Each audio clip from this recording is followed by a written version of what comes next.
Assalamualaikum warahmatullahi wabarakatuh. Selamat siang Bapak Ibu guru hebat di seluruh Nusantara. Pada kesempatan kali ini saya ingin berbagi bagaimana caranya kita menyelenggarakan kuis dari kuis yang sudah kita buat di quizzes.com.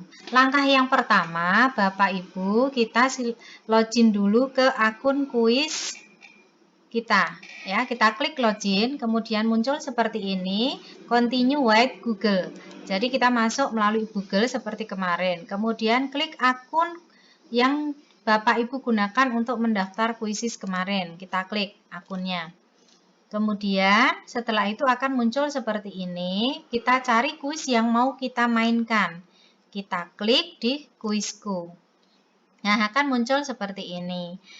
Kita memilih kuis yang akan kita mainkan.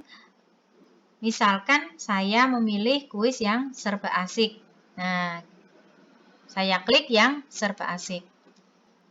Akan muncul seperti ini.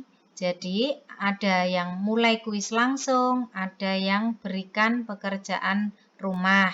Nah, berikan pekerjaan rumah itu PR. Kalau kita mau main kuis secara langsung, kita lihat di sini. Saya klik mulai kuis langsung. Kita pilih yang klasik. Akan muncul seperti ini. Nah, ini kita pilih yang klasik.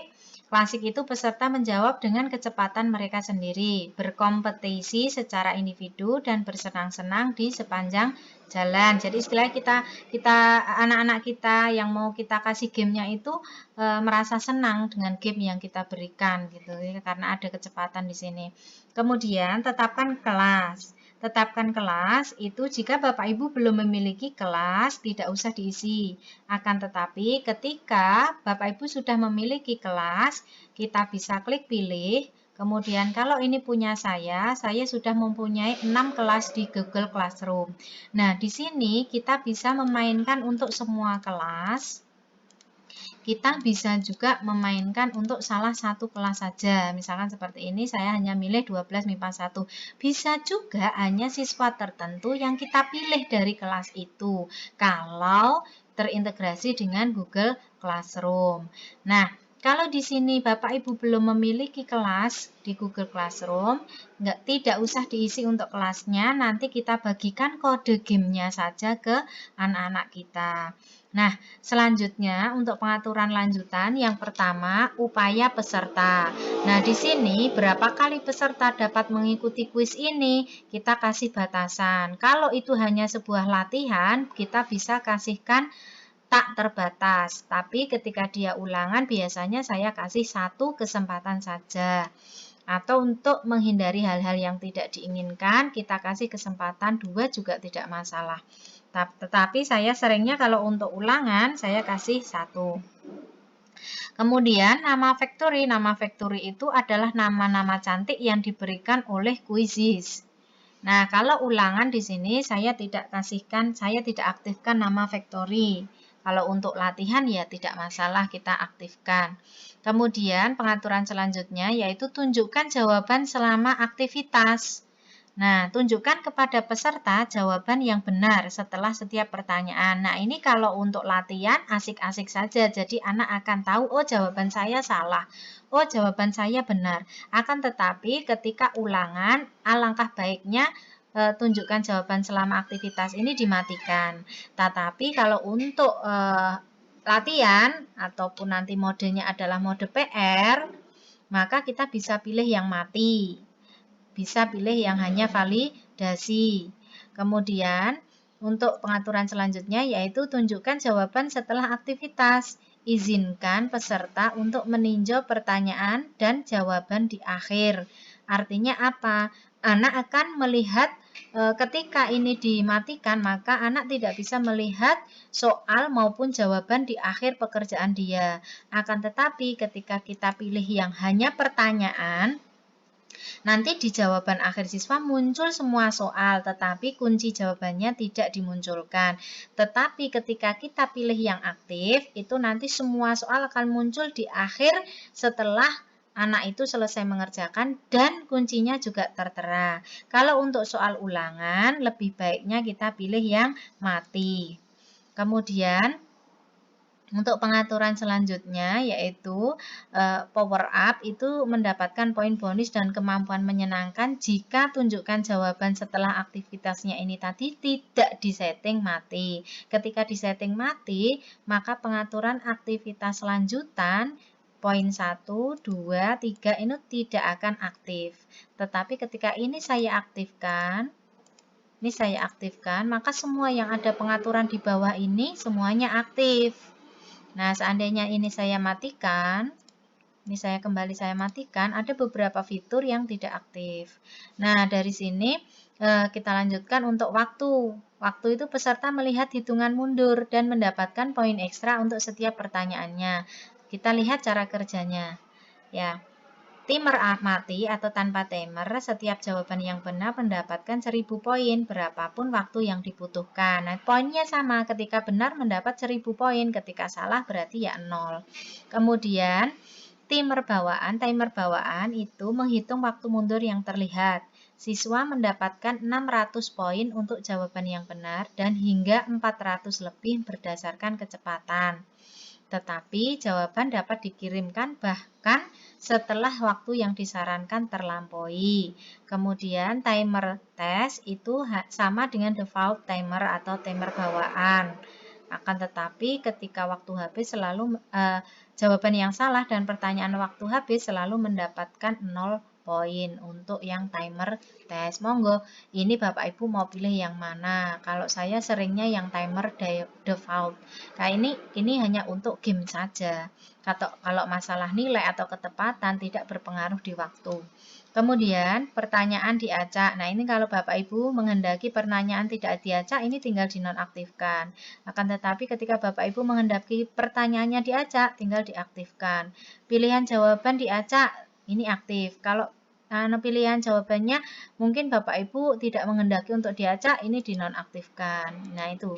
Kalau pengaturan ini semuanya sudah,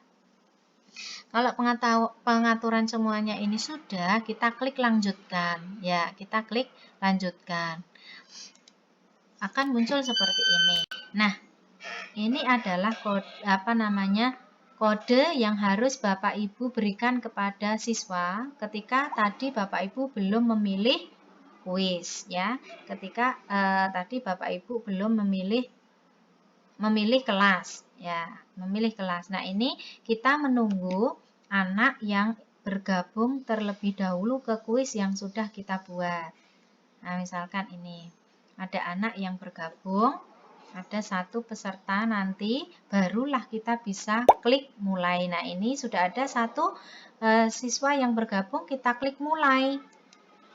Nah, tampilan di anak nanti juga akan seperti ini, waktunya sama. Baru siswa mengerjakan.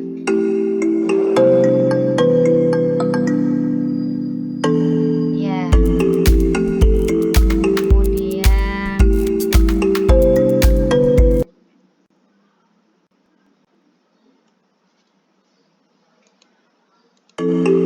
Kemudian anak itu menjawab baru satu soal, itu anak menjawab betul. Kemudian ini saya klik. Nah, itu jawaban anak salah.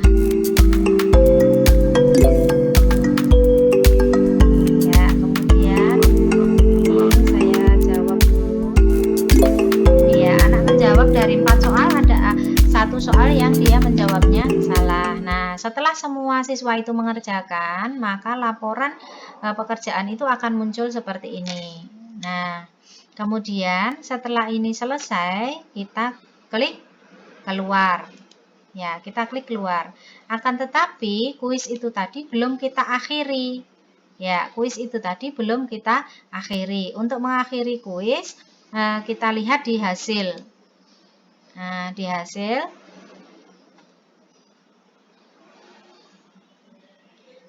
ini tadi berarti kalau kita sudah keluar berarti itu sudah berakhir ya, ini tandanya. Kita bisa lihat di hasil. Ketika di sini sudah selesai artinya itu sudah berakhir kuisnya. Kemudian kita klik itu, kita klik hasil kuis yang sudah kita mainkan. Nah, ini ada satu peserta tadi salah satu. Nah, untuk mencetak mencetak hasil atau laporan dari penyelenggaraan kuis kita, ini kita klik cetak di sini. Ya, kita klik yang ringkasan pertanyaan saja. Nah, munculnya akan seperti ini. Seperti kemarin. Nah, setelah muncul cetak tadi, kita pilih destination-nya yang save as PDF. Kita klik save, kemudian kita simpan di data D, kita kasih nama 3, tagihan laporan penyelenggaraan kuis. Kita simpan di data D, kita save di data D. Setelah kita simpan, berarti kita sudah melakukan atau sudah mengerjakan tagihan 3, yaitu mencetak hasil laporan penyelenggaraan kuis. Nah, itu tadi kalau kita laksanakan kuisnya secara langsung. Seandainya kita ingin menyelenggarakan kuis, ya kita klik kuisnya, menyelenggarakan kuis dengan mode PR, kita klik berikan pekerjaan rumah. Nah, muncul batas pengerjaan PR. Kalau untuk Bapak Ibu yang akunnya gratis, batas pengerjaan PR-nya maksimal 2 minggu. Akan tetapi ketika Bapak Ibu akunnya sudah super, itu nanti batas pengerjaan PR-nya tak terhingga. Tidak ada batasnya. Kemudian untuk pengaturan ke bawahnya itu sama, pilih kelas jika Bapak Ibu sudah memiliki kelas. Akan tetapi jika Bapak Ibu belum memiliki kelas, ini tidak usah dituliskan. Kemudian pengaturan lanjutan sama persis dengan yang penyelenggaraan kuis secara langsung. Bedanya kalau untuk yang PR itu ketika kita klik tugaskan, maka setelah anak masuk itu tidak perlu kita klik mulai. Ya, tidak perlu kita klik mulai. Kemudian setelah batas waktu pengerjaan PR-nya selesai, maka secara otomatis nanti anak sudah tidak bisa mengerjakan kembali soal ini. Nah, demikian untuk penyelenggaraan kuis, baik secara langsung ataupun di mode PR. Jika ada salahnya atau kurangnya, saya mohon maaf. Sekian dari saya. Assalamualaikum warahmatullahi wabarakatuh.